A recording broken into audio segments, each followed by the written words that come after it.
তুই যে বিয়েন বেলায় উঠিয়ে গার্মেন্টসত যাস, আজ 12টায় ফিরে আসিস, বেতন হয় নাই? বেতন হয় না?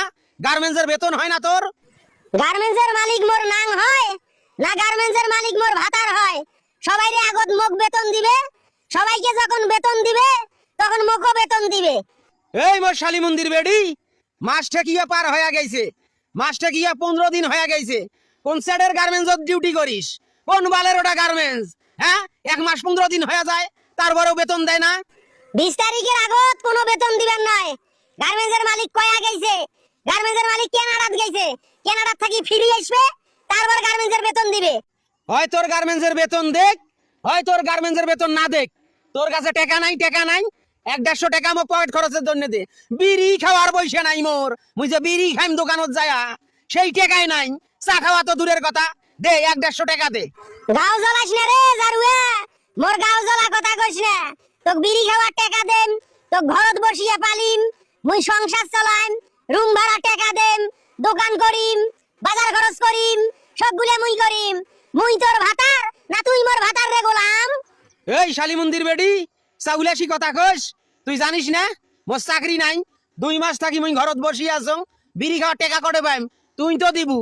মনে কর তুই মোর ভাতার এলা, যেহেতু মোর চাকরি নাই, তুই মোর ভাতার, মুই তোর মাইয়ে।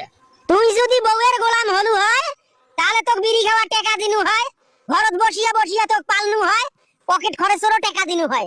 তুই তো বউয়ের গোলাম নয় রে জারুয়া, তুই তো বউয়ের কথা শুনিস রে গোলাম, তুই তো হিজরে হিজরে, এই হিজরের সাথে মুই সংসার করিবেন ন।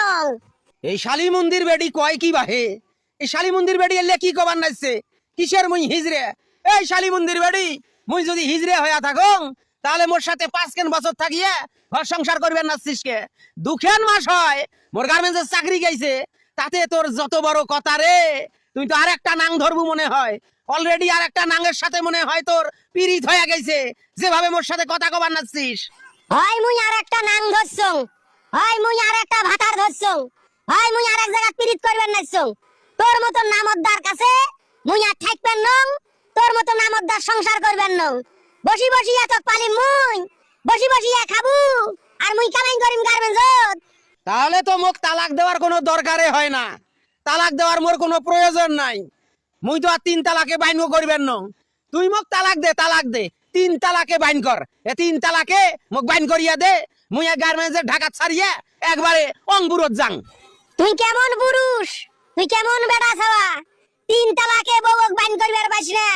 এই গোলাম, মুই যৌতুকে টাকাও দাবি করবেন নং, দেন মোহরে টাকাও দাবি করবেন নং। তুই মোক 3 তালাকে বাইন করি দিয়ে মোক মুক্তি দে, তুই মুক্তি দে। ওরে শালি মন্দির বেডি, তুই মোক পাগলা বাসিস? মুই কি পাগলা?